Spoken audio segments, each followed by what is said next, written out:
السلام علیکم۔ آج کے ہمارے لیکچر کا عنوان ہے اقبال کا تصور مرد مومن۔ انشاءاللہ ڈیٹیل کے ساتھ ہم آج اقبال کے اس تصور کو شعری مثالوں کا حوالہ دے کر پڑھیں گے۔ اقبال کی زندگی اور ان کی شخصیت کے حوالے سے بھی میں نے ایک سلسلہ شروع کیا ہے۔ کئی ساری کتابوں سے میں نے پوائنٹس نکالے ہیں ان کی زندگی کے حوالے سے، اور کافی ڈیٹیل کے ساتھ میں چاہتا ہوں کہ ان کی زندگی کے حوالے سے میں اس پر لیکچر دوں، ان کی زندگی کے جتنے بھی اہم واقعات ہیں وہ آپ کے ساتھ شیئر کر سکوں۔ تو اگر آپ ان کی زندگی پر کتابیں نہیں پڑھ سکتے، وقت نہیں آپ کے پاس نہیں ہے، تو تقریباً 5-6 منٹ کی وہ ویڈیو روزانہ کی بنیاد پر میں اپلوڈ کروں گا انشاءاللہ، اور آپ اس کو دیکھیں گے تو اقبال کی زندگی کے حوالے سے آپ واقف ہو جائیں گے۔ اپنے موضوع کی جانب، اقبال کے ہاں مرد مومن سے مراد اپنی خودی کی پوری طرح تشکیل اور خودی کے تینوں مراحل اطاعت الہی، ضبط نفس اور نیابت الہی طے کرنے کے بعد خلیفۃ اللہ کا مرتبہ حاصل کرنا ہے۔ اچھا، اقبال کے ہاں مرد مومن سے مراد خودی کی تشکیل ہے۔ خودی کا تصور ہم نے پڑھا ہے کہ اپنے آپ کی پہچان، عرفان ذات، اور خودی کے تینوں مراحل بھی ہم نے پڑھے ہیں کہ اطاعت الہی، ضبط نفس اور نیابت الہی۔ اطاعت الہی کہتے ہیں اللہ تعالیٰ کی اطاعت کرنا، ان کے احکامات پر عمل پیرا ہونا۔ پھر دوسرا مرحلہ ہے ضبط نفس، اپنے نفس کو کنٹرول کرنا، جس کو جہاد اکبر کہتے ہیں، اپنے نفس کے ساتھ جہاد کرنا، اپنے نفسانی خواہشات پر قابو کرنا۔ اور تیسرا مرحلہ خودی کا ہے نیابت الہی، یعنی ان دو مرحلوں سے، اطاعت الہی اور ضبط نفس سے، ان دو مراحل کو جب ایک انسان طے کرتا ہے تو پھر وہ نیابت الہی کے درجے پر فائز ہو جاتے ہیں، وہ اللہ تعالیٰ کا خلیفہ بن جاتا ہے۔ تو یہ تینوں مراحل سے جب ایک انسان گزرتا ہے تو وہ پھر مرد مومن کہلاتا ہے، اور یہی اقبال کا مرد مومن کے حوالے سے تصور ہے۔ یعنی عرفان ذات، جس طرح کہ میں نے کہا، یعنی عرفان ذات اور اپنے آپ کو پہچاننے والا ہی مرد مومن ہے۔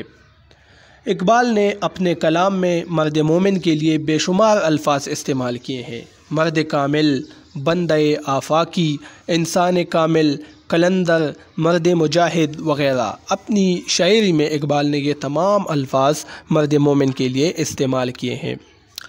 مرد مومن کے مآخذ، یعنی یہ تصور اقبال نے کہاں سے اخذ کیا ہے؟ اگر کوئی سوال ہو تو آپ کمنٹ سیکشن میں پوچھ سکتے ہیں۔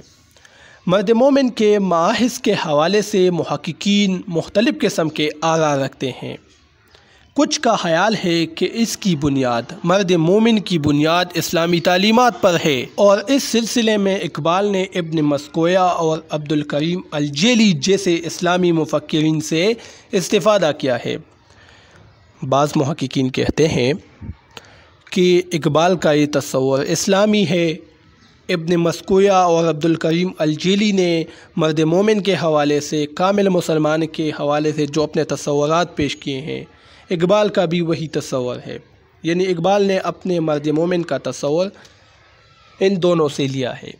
لیکن بعض کا خیال ہے کہ یہ تصور مغربی فلسفی نیٹشے کے فوق البشر سے اخذ کیا گیا ہے۔ بعض محققین کہتے ہیں کہ نیٹشے، جو کہ ایک مغربی فلسفی ہے، نیٹشے، انہوں نے سپرمین کا تصور پیش کیا تھا کہ سپرمین وہ ہے جن کے پاس طاقت ہو، اور طاقت کے بل بوتے پر وہ پوری دنیا پر فتح کرے، پوری دنیا کو وہ تسخیر کرے، تو وہ سپرمین کہلاتا ہے۔ تو بعض کہتے ہیں کہ اقبال نے یہ تصور اس سے لیا ہے، لیکن اقبال نے خود ڈاکٹر نکلسن کے نام خط میں اس بات کی تردید کی ہے۔ یعنی اقبال نے خود کہا ہے کہ میں نے یہ تصور نیٹشے کے سپرمین سے نہیں لیا۔ ایک خط میں انہوں نے خود اس کی تردید کی ہے۔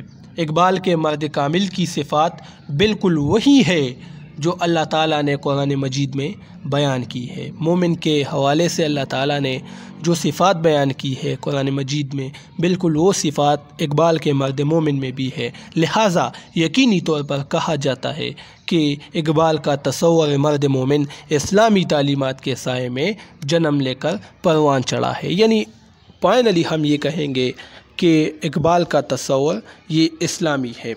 تصور مرد مومن اقبال نے جو تصور دیا ہے یہ اسلامی ہے۔ ہم آتے ہیں اقبال کے مرد مومن کی خصوصیات کی طرف، یعنی مومن کے اندر کیا خصوصیات ہوتی ہے۔ اقبال نے اپنے کلام میں، اپنے اشعار میں، نظموں میں مرد مومن کی صفات اور خصوصیات کو نہایت تفصیل کے ساتھ پیش کیے ہیں، اور ان صفات کا بار بار تذکرہ اس طرح کیا ہے کہ مرد مومن کے تمام پہلو وضاحت کے ساتھ سامنے آ جاتے ہیں۔ یعنی جب ہم اقبال کی شاعری پڑھتے ہیں تو ان کے اشعار ہی میں مومن کے صفات اقبال نے بیان کیے ہیں۔ جہد مسلسل، مومن کی پہلی خصوصیت، پہلی وصف اور جہد مسلسل ہے، یعنی مسلسل حرکت میں رہنا۔ جہد مسلسل حرکت میں رہنے کو کہتے ہیں۔ اقبال نے اپنے کلام میں ہر لحظہ مرد مومن کے لیے سعی عمل کو لازم قرار دیا ہے۔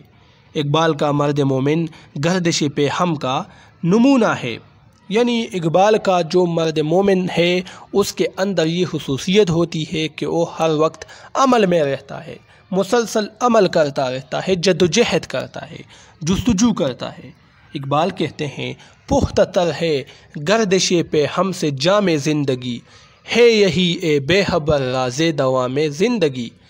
یعنی دیکھیں گردش پہ ہم ہی سے زندگی میں پختگی پیدا ہوتی ہے۔ اگر آپ بقائے دوام چاہتے ہیں تو اس کے لیے مسلسل عمل ضروری ہے۔ گرم دم جستجو، نرم دم گفتگو، رزم ہو یا بزم، پاک دل و پاک باز۔ دیکھیں گرم دم جستجو، مرد مومن کیا ہوتے ہیں؟ ان کی جستجو میں گرمی ہوتی ہے۔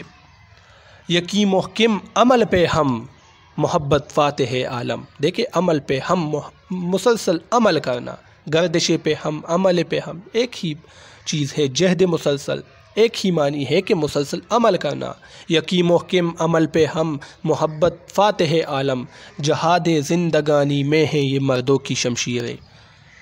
تجدید حیات کہتے ہیں نئی زندگی کو۔ اس کے لیے ہم دوسرا لفظ یا ترکیب تسخیر کائنات بھی استعمال کرتے ہیں۔ تسخیر کا مطلب ہے کائنات کو اپنے تابع کرنا۔ تسخیر کائنات کا مطلب ہے کائنات کو اپنے تابع کرنا۔ یعنی آسانی کے لیے میں آپ لوگوں کو سمجھانے کے لیے میں یہ کہوں گا کہ کائنات کو اپنی شاگردی میں لانا، ان کو اپنا شاگرد بنانا۔ اقبال کا مرد مومن کائنات کا اسیر قیدی نہیں ہوتا بلکہ اسیر کرنے والا ہوتا ہے۔ یعنی اقبال کا جو مرد مومن ہے تو کائنات کا قیدی نہیں ہوتا، کائنات کو خود پر غالب نہیں آنے دیتا، بلکہ وہ خود کائنات پر غالب ہوتا ہے، کائنات خود اس کے قید میں ہوتا ہے۔ قرآن مجید میں بھی انسانوں کو تسخیر کائنات کی تعلیم دی گئی ہے۔ آپ قرآن مجید دیکھیں، اس میں بھی اللہ تعالیٰ نے کہا ہے، مسلمان مومنوں کو انہوں نے کہا ہے کہ یہ تمام چیزیں آپ لوگوں کے لیے پیدا کی گئی ہے۔ مفہوم میں بتا رہا ہوں، وہ آیات مجھے یاد نہیں، کہ اللہ تعالیٰ کہتے ہیں کہ یہ تمام چیزیں، پہاڑ ہیں یا جانور ہیں، جتنے بھی ہیں، شمس و قمر ہے، دن رات ہیں، یہ آپ ہی کے لیے پیدا کیے گئے ہیں۔ اب آپ ان کو تسخیر کریں، اپنے تابع بنائیں اور روزمرہ کی زندگی اور ضروریات ان سے پورا کریں۔ پس مرد مومن کائنات کی تمام عناصر پر قبضہ کر کے ان کی باغ ڈور اپنی مرضی کے مطابق موڑتا ہے۔ یعنی جس طرح مرد مومن چاہے گا بالکل کائنات کی تسخیر کرے گا۔ عالم ہے فقط مومن جان باز کی میراث، مومن نہیں جو صاحب لولاک نہیں ہے۔ دیکھیں جتنا بھی عالم ہے، پوری کائنات، یہ مومن کی میراث ہے۔ مہر ماہ و انجم کا محاسب ہے کلندر، ایام کا مرکب نہیں راکب ہے کلندر۔ یعنی یہ جتنے بھی مہر ماہ ہے، ستارے ہیں، سورج ہیں، چاند ہے، یہ سب پر کلندر کا، مرد مومن کا کنٹرول ہوتا ہے۔ ایام کا مرکب نہیں راکب ہے قلندر، یعنی راکب ان پر سوار ہوتا ہے، ان کی سواری نہیں بنتا، یعنی کائنات ان کے تابع ہوتا ہے، مومن کائنات کا تابع نہیں ہوتا۔ عشق، اگلی خصوصیت مرد مومن کی وہ عشق ہے۔ اقبال کا مرد مومن عشق کے جذبے سے سرشار ہوتا ہے۔ عشق ہی مرد مومن کو خدا اور اس کے رسول صلی اللہ علیہ وسلم کے ساتھ گہری محبت کے بندھن میں باندھ لیتا ہے، یعنی یہ عشق ہی کا جذبہ ہوتا ہے جس کی وجہ سے مرد مومن اللہ اور اس کے رسول صلی اللہ علیہ وسلم کے ساتھ محبت کے رشتے میں بن جاتا ہے۔ بندہ مومن کی تمام تر کوششوں میں عشق کو اولیت حاصل ہوتی ہے۔ عشق کی بدولت دل و نگاہ میں پاکیزگی پیدا ہوتی ہے اور انسان کے کردار میں پختگی پیدا ہو جاتی ہے، جس کو اقبال مستی کردار کہتے ہیں، یعنی یہ عشق ہی کا جذبہ ہوتا ہے جس کی وجہ سے انسان کے عمل و حرکت میں مستی پیدا ہوتی ہے۔ وہ ایک مشہور شعر ہے نا، جپٹنا پلٹنا پلٹ کر جپٹنا، لہو گرمانے کا ہے ایک بہانہ۔ او مرد مجاہد نظر آتا نہیں مجھ کو، ہو جس کے رگوفے میں فقط مستی کردار۔ دیکھیں مستی کردار، جس کے اندر عشق نہ ہو، عشق کا جذبہ نہ ہو تو مرد مجاہد نہیں ہے۔ یہ عشق ہی ہے جو مرد مومن کو کافر سے جدا کرتا ہے۔ اقبال کہتے ہیں، ہو اگر عشق تو ہے کفر بھی مسلمانی، نہ ہو تو مرد مسلمان بھی کافر زندیق، یعنی اگر مسلمان بھی ہو لیکن اس کے اندر عشق کا جذبہ نہ ہو تو مسلمانی نہیں ہے۔ جلال و جمال، مومن کی اگلی خصوصیت جلال و جمال، جلال عروب و دبدبے کو کہتے ہیں، جمال خوبصورتی کو کہتے ہیں۔ مرد مومن کی ذات میں جلال اور جمال دونوں کیفیات موجود ہوتی ہیں۔